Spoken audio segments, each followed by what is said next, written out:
Hi everyone, this is Tom Wolf, your instructor, and I thought that this week I'd like to do a little video critique of all your work so that you can see what your classmates have been doing and we can talk a little bit more in depth about some of the things that are going on in your images. So first of all, we have Brendan's shot, and by the way, this is assignment 4.2, which is your depth of field and light assignment here.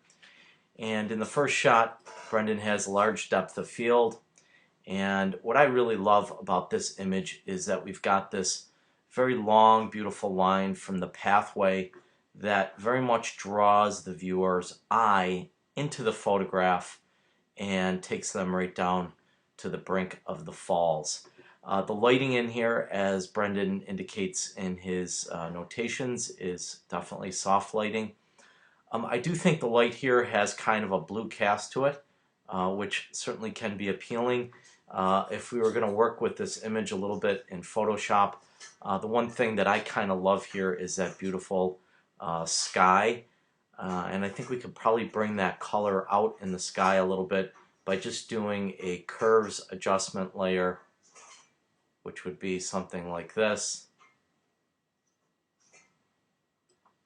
And then I invert it by hitting the Command and I button on my Photoshop keyboard shortcuts.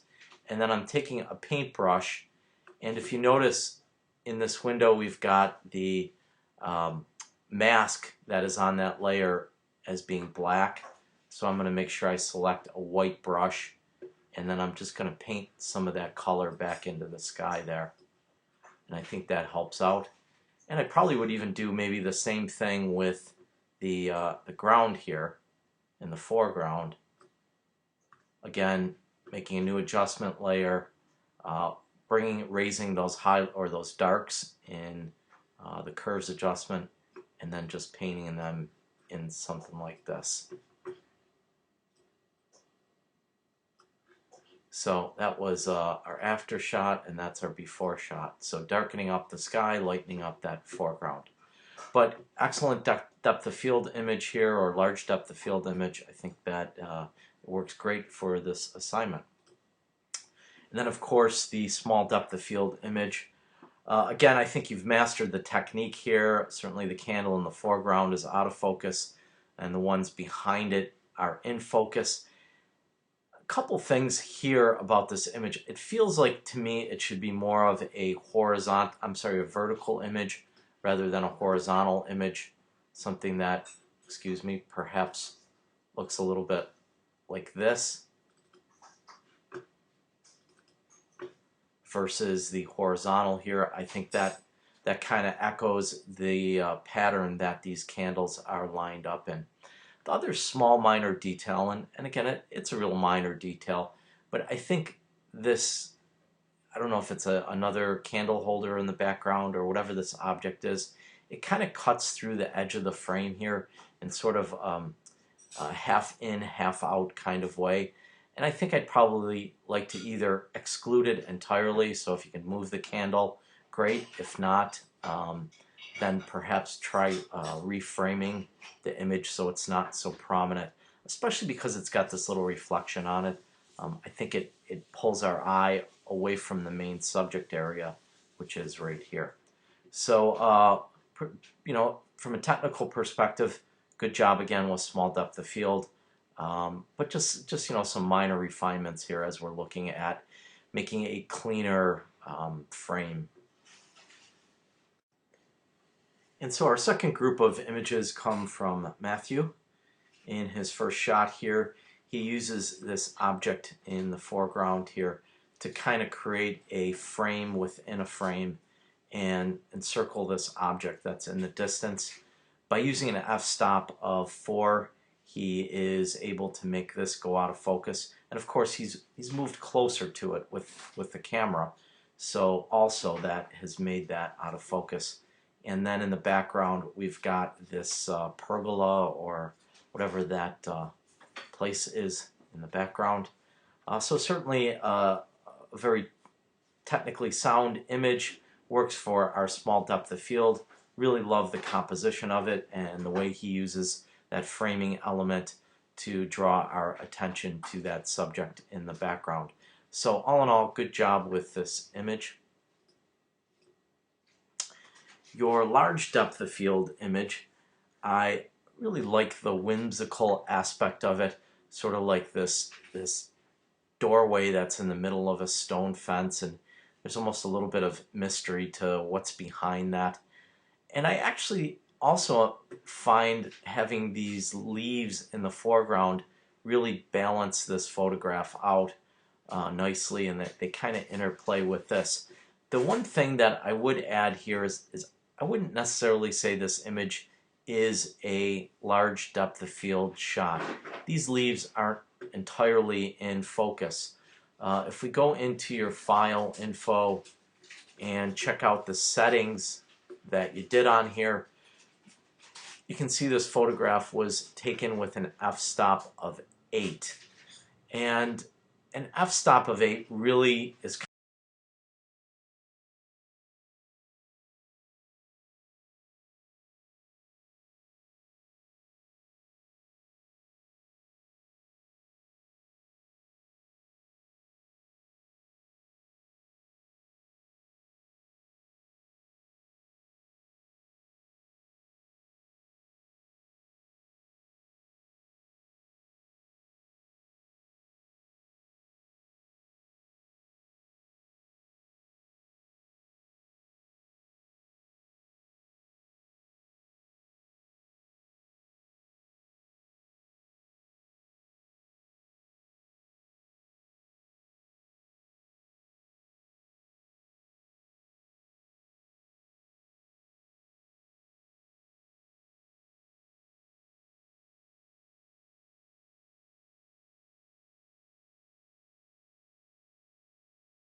Okay, next up are Tyler's images.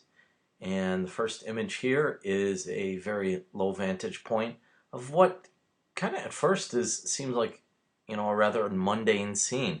But I think more you look at it, the more it draws you in.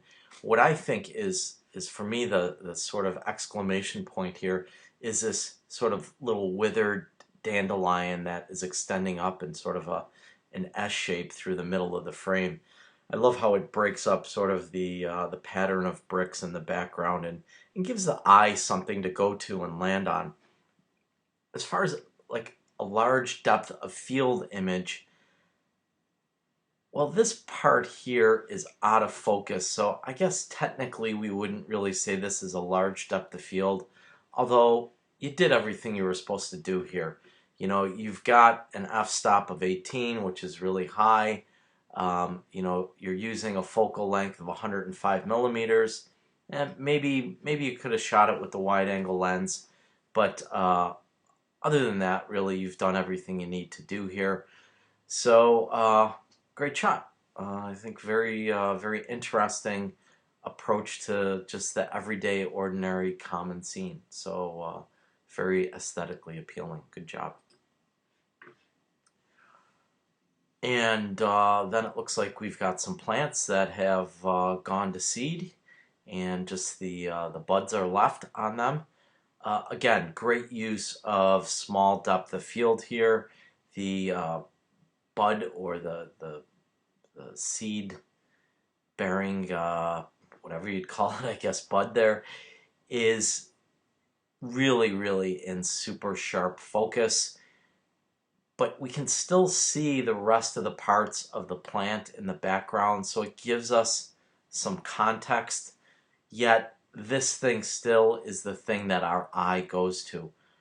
What I think you've done really well here is also put it on this very smooth, green, colorful background that takes it one layer up, because now it makes it not only stand out from the background in terms of focus, but also stand out from the background in terms of sort of a monochromatic or black and white on this really beautiful lush green in the background. So one little point of refinement here, and again, this is just me nitpicking, this thing right at the bottom right-hand corner, ideally, maybe you could have gotten yourself in a position that you could have cropped this out. It's tough to say without actually being there, but I think it's just a tiny little distracting element and something to consider, as you go out and shoot more stuff. Pay attention to the corners and the edges of your images. So good job, Tyler. So next up we have Julian's images. So the first image is of a darkened hallway. What I think is very successful in this image is the way you've arranged the frame. You've got all these diagonal lines that sort of pull the viewer's attention down the hallway here. Another aspect of it that I think is really successful is the lighting here. It's kind of dark, almost eerie, a little bit on the institutional side, and I just think you've done a great job of creating a mood and a feeling and an image. So large depth of field, absolutely, everything's in focus from foreground to background here. Good job all around on that. Second image, Julian, is your small depth of field shot. The one problem here is that there's nothing really in the foreground to be out of focus. It's almost like those pebbles are all sort of on the same plane. So to get a small depth of field, we really need something in the foreground and then something in the background, which really doesn't exist in that shot. Now that being said, I love the image. I think it's a great image. Again, a study in shapes and textures and colors. Just very interesting image of something that's ordinary, something that's very commonplace. You've really elevated that to a beautiful piece of art. But just in terms of the assignment, perhaps go back and look at Tyler's images in the last set that we did there, and you can see how that flower in the foreground, or the bud of the flower in the foreground, juxtaposed against the things in the background, allow us to have one thing in focus and one thing out of focus. So hopefully that makes sense to you. If not, shoot me a note and I can explain to you a little bit further. But also, as I said, great shot here. I think creatively, this is really on the mark. So just maybe revisit that discussion and the module about the depth of field. And next up we have Alexis's images, and it looks like Alexis might have been somewhere other than Buffalo shooting, and I've got to say, really love this image. Great depth of field here. Everything's in focus from foreground to the background.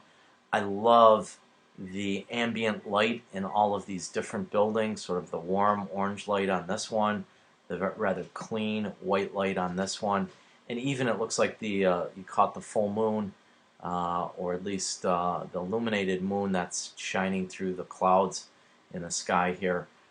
Again, very interesting image, and of course the thing that probably is the most compelling about it is the silhouettes of the people walking on the streets here. I'd love to know what this is from. I'm just, kind of randomly speculating in the back of my mind, but I almost wonder if maybe you were in Washington and this was people either coming or going to see the Pope.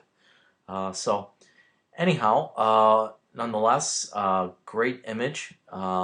I just didn't see any reflections posted or artist statement or anything on this one. So maybe you could help us out in the discussion, talk a little bit about what this image is of. And then your second shot here is your small depth of field image, and I think you've pretty much hit this one perfectly. The statue in the foreground is in focus. Some of the details in the background are out of focus. That brings our eye to especially the facial features and the details of the statue, which again I think are very interesting, especially because we can kind of see the weathering and the decaying that's going on in here, that probably our attention wouldn't be brought to that if this background was indeed in focus. So by putting that background out of focus, you push our eye over here, and by pushing our eye over here, it allows us to settle in or really kind of reflect upon what's going on in the details of the statue. So good job with both images here.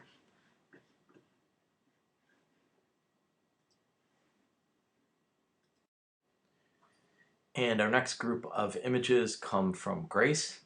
In her first image, she's got a spider web that is very, very clearly in focus, and our background light's out of focus.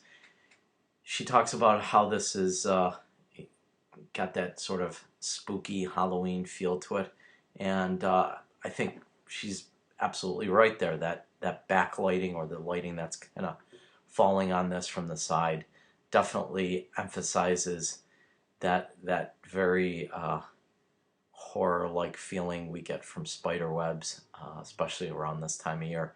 The other thing that I think is very interesting about this shot is how that moss on the side of the tree here is illuminated. I think that also adds a little element of aesthetic pleasure or beauty to the image, rather than just having it all about the spider web. So good job here with this image. And then your second image of the entranceway to Forest Lawn here. Again, really like this a lot. The lighting on it is coming from the right side of the frame here, which is kind of emphasizing the three-dimensional qualities of this building. We can kind of see all the texture in the masonry and the sculpture on the front of it. And then certainly she talks again about sort of how eerie it is. And I think what really makes this so eerie is just that it's so deep, dark black in the background. And then we've got sort of this fence that's almost preventing us from entering the frame or seeing what's in that deep, dark, eerie area behind it. So good job with both of these. I think you hit them both on the mark. So next up we have Megan's work, and in her two images she goes over to Forest Lawn again. I've seen a lot of images of Forest Lawn over the years of teaching, but this is one that I have not seen. I think this is a great shot. Obviously the sort of gotcha or the aha moment here is all of these repeating patterns of the straight up ironwork, and then they're interrupted by the one that's sort of just bent to the right there. It's almost as if, like somebody, some superhero or something, bent that open to get in there. Just a very interesting image. And again, good job with large depth of field. Everything's in focus here from the foreground to the background. And then your second image of these leaves, definitely small depth of field here, and you've executed it perfectly. The trees in the background are out of focus. The leaves themselves are in focus.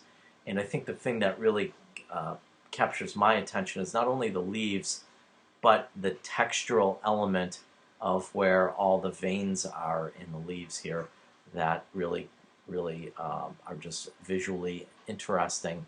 And I think the vantage point here also is something that really elevates this image. It's down on the ground, it's low, it's looking at an angle that we're not typically used to seeing leaves from.